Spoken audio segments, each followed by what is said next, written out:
It's the Mike Francesa podcast on the Bet Rivers Network.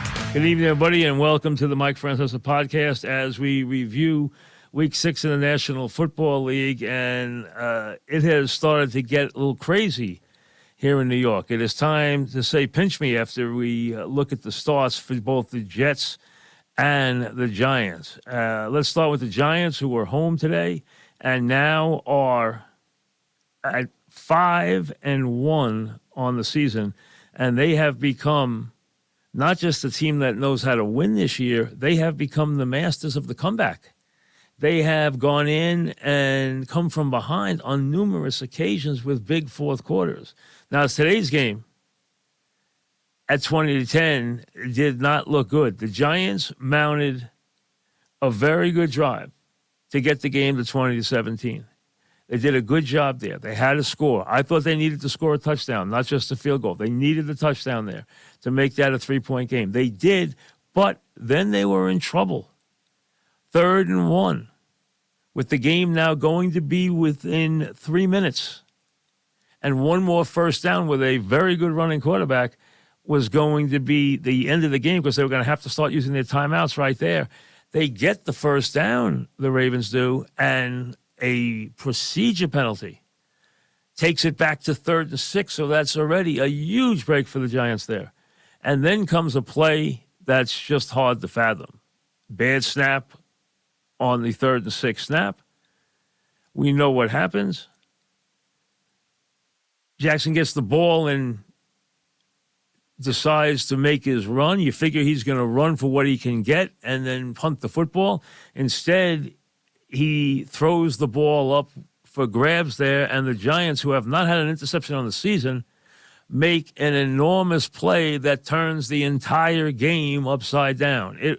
It's a ball that you cannot understand why the Raven quarterback even thought of putting in the air, considering his prowess with his legs, and considering that a punt still leaves you in very, very good position in that game. The pass there is just almost inconceivable. But again, break number 2 for the Giants. This Giant team, unlike recent Giant teams, one we have talked about and stressed, coached so well. Another big day for Wink Martindale. Another big day for the head coach. And this team now jumps, pounces when the other team makes a mistake in the fourth quarter of these games. Never did that happen in the past, in recent years. Now it happens all the time. But the mistakes, they kept on coming. I don't think I can get on Daniel Jones and call that a terrible throw on the interception, because I do believe the penalty impacted the interception. I'm not sure there would have been an interception had there not been a penalty. So I'm not going to get on that pass there, although it looked like an errant pass. I don't know if that's the case for sure, because the penalty, when they called interference on the interception, clearly impacted the play. So from there, obviously, they get the lead. The game's not over yet because you still have almost a minute, a little more than a minute and a half and 3 timeouts. But now more pressure, a strip sack by your number 1 pick, and the Giants ice it after they get the fumble recovery. So 2 enormous turnovers late in the game. Big plays on offense late in the game. Plays by Jones. Plays by Barkley. Smart plays. Superb coaching. And the Giants continue to stun on a day where they are outgained 406 to 238. Let's be honest. The Giants did not move the football well today. The Giants, up until the point where they started their drive at 20-10, had not played very well in this game. They were hanging around. They were hanging around against a better team that looked like it was ready to put them away. And yes, that was a very, very advantageous call.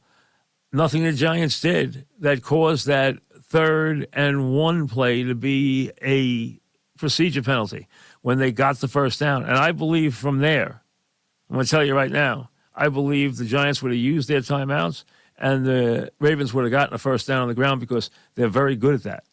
So I think using their quarterback, who is very good both inside and outside in those situations, and very hard to handle on 3 straight plays, I think they would have iced the game there had they gotten the first down, which they did get, but the flags started coming, the mistakes started coming, the Giants took advantage of the mistakes, and now they find themselves at 5-1.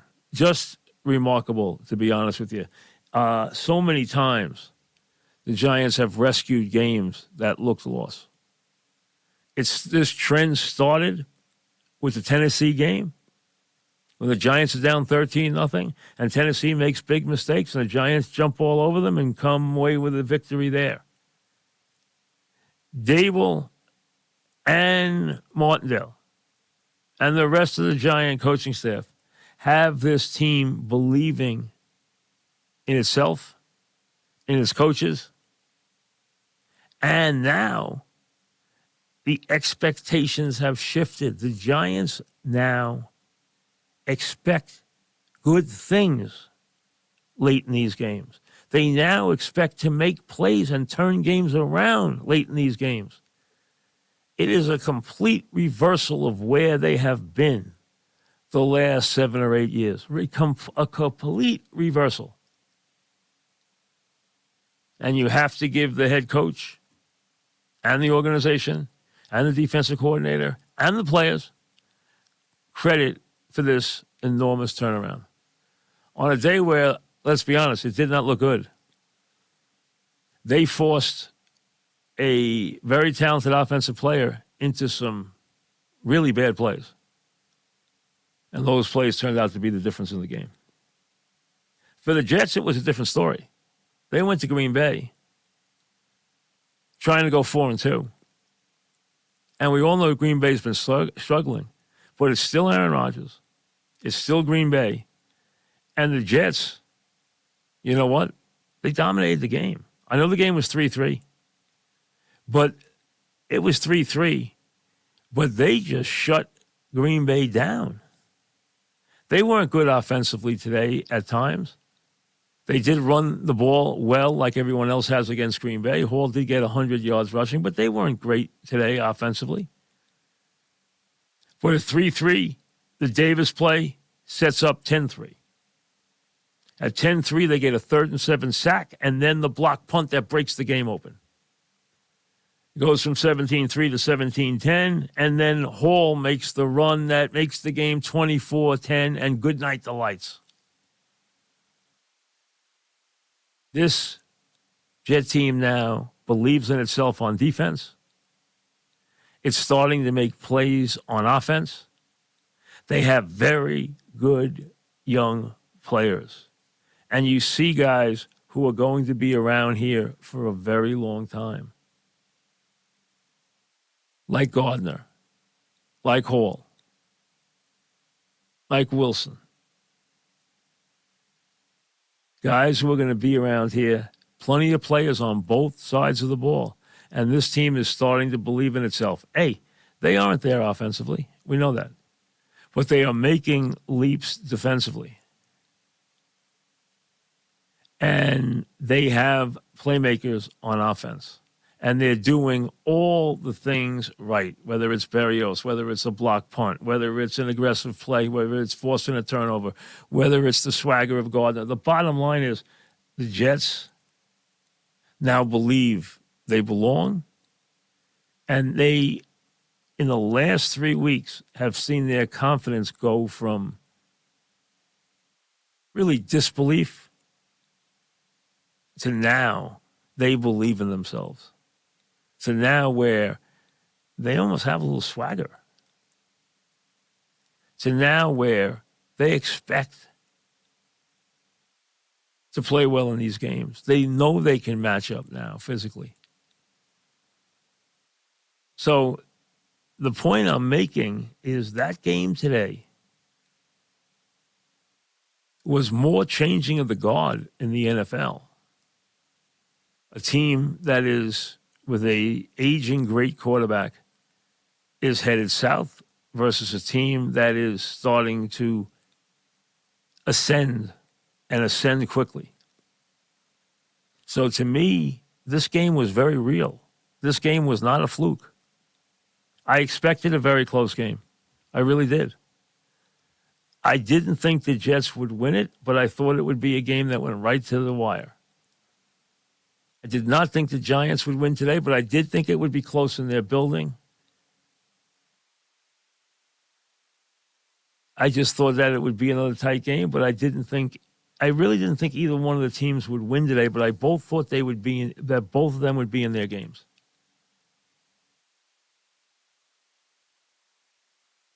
And they both were in their games, obviously. One hung in despite not playing well until the game turned for them and they jumped on it. And the other one, let's be honest, they pretty much were in control from soup to nuts. And to hand Aaron Rodgers that kind of loss in his building. And I think the problems in Green Bay now are very, very real.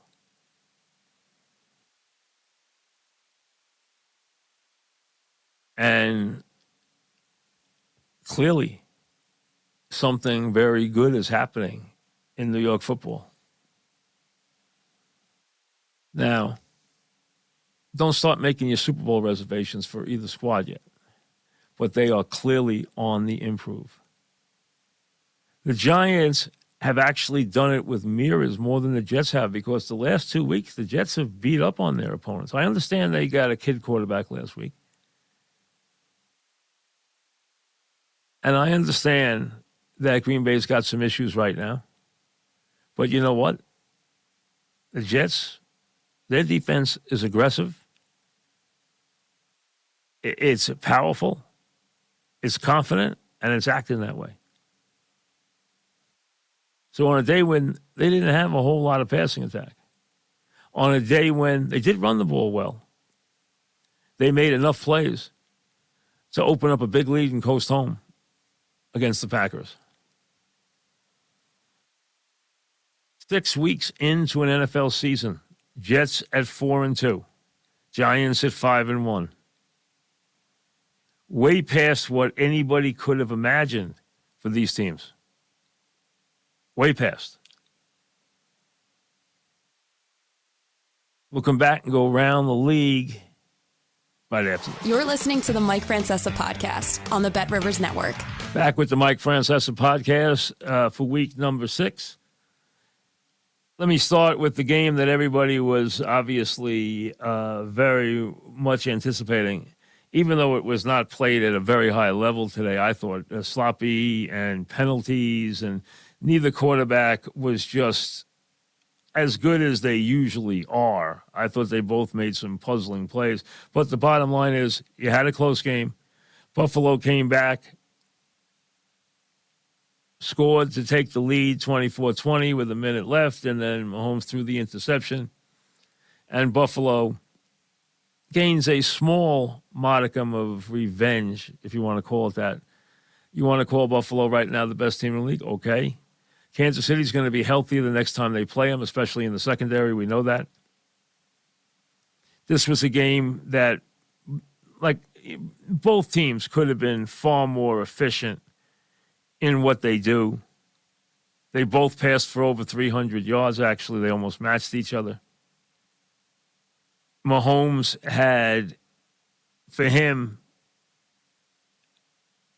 an ordinary day, 25 of 40, 338, 2 touchdowns, 2 intercepts. Some passes he would like back, some plays he would like back. Allen was 27 of 40 for 329, 3 touchdowns, didn't make any picks. Didn't throw any picks. I believe that both these teams will see each other again. I think they are both headed for the AFC title game. Buffalo at obviously 5-1, Kansas City at 4-2. No worries anywhere for either one of them. I do think they are without question, the class of the AFC. still the best two teams in the league, and we will see this rivalry, which has now become the rivalry. You know, it's got a lot of shades of New England Indy in it. We will see them again. Quickly, a couple things that I want to note. Atlanta has played very well. They're 6-0 against the spread. They're 3-3 overall. Beat San Francisco today. Good win. Mariota played very well. They've done a nice job there to be 3-3. I have to commend them. I have to commend Bill Belichick. That team was 1-3 and reeling. Zappe was in at quarterback, and now he's won back-to-back games impressively, just beating up on the Browns 38-15 to get the Pats to 3-3. Very impressive. Browns disappointing at 2-4. First team to take away Chubb in the running game was Bill Belichick today. Completely took Chubb out of the game, and no one had done that this year. Colts needed to get a win. They got it late. Matty Ice had a big game. They didn't have a running game. They didn't have Jonathan Taylor, but Matty Ice had a very big game. Got the late touchdown. Really, really buried the Jaguars. Came from behind. Scored in the final seconds. 42 of 58, 389 and 3 for Matty Ice today.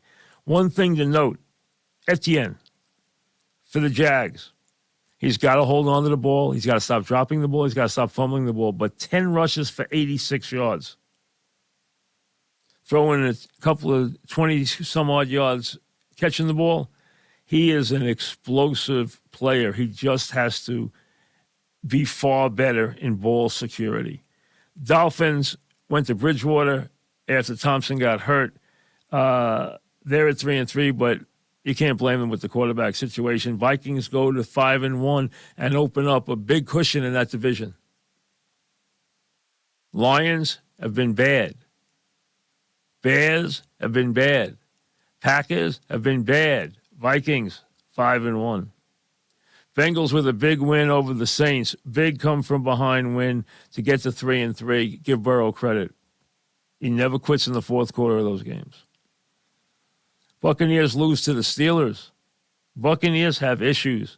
Banged up, missing a lot of players. Not the same team, but soft division right now at 3-3, so they don't have to worry. Panthers lose to the Rams. Rams weren't impressive, but they win. Give the Seahawks credit. I said they wouldn't win 6 games. Their schedule gets much harder, but they've won a lot of games already at 3-3. They've won more games than I thought they would. They keep pulling these games out. Pulled it out against Arizona today. Give Pete Carroll credit and Geno Smith credit. They've done a good job. And Walker ran the ball well today, and he's going to be a good back. There's no question about that. So I'm surprised by some teams. Obviously, at the top of the list. You're surprised by the Jets at 4-2. You're surprised by the Giants at 5-1. No question about that. But you're also surprised by some positives and some negatives. Colts are 3-2-1. They've withstood a lousy start. Nobody's better than 3-3 in the North. It's going to come down to Baltimore and Cincy. Baltimore could easily be 6-0. They're 3-3. They've given games away. Chiefs are 4-2, but you know what? They like I said, you'll see Buffalo in them. Buffalo is going to get more of a test from the teams in their division than they thought so this year. Of course, the teams are improved. Pats are playing better. Dolphins will get better once they get healthier, and the Jets are playing better. So that division is going to come up a little tougher than anybody thought. Atlanta at 3-3, very impressive. Packers bitterly disappointing at 3-3. Tampa disappointing at 3-3. Very disappointing. Lions, who had off today, very disappointing at 1-4. Nobody in the West. I mean, you got Seattle, the Rams, and San Francisco all at 3-3. Arizona at 2-4. Those teams are going to struggle and beat each other up. I don't think there's any question about that. No one's going to run away and hide in that division. And then you have the NFC East, which looks very, very good right now. And you have 3 teams with big records. So that division, the NFC East, which used to be the division, was the power division for so long. Looks like it could be a good year for the NFC East this year. But hey, in New York, where things have been so bleak for so long, football is fun again in mid-October. And that's nice to see. To have the two teams be a combined 9-3. Say it again, a combined 9-3. That is a big change. And you know what? It means November and December are going to be fun around here in football for the first time in a long time. That's a good thing. We'll see you tomorrow. Thanks for listening to the Mike Francesa podcast on the Bet Rivers Network.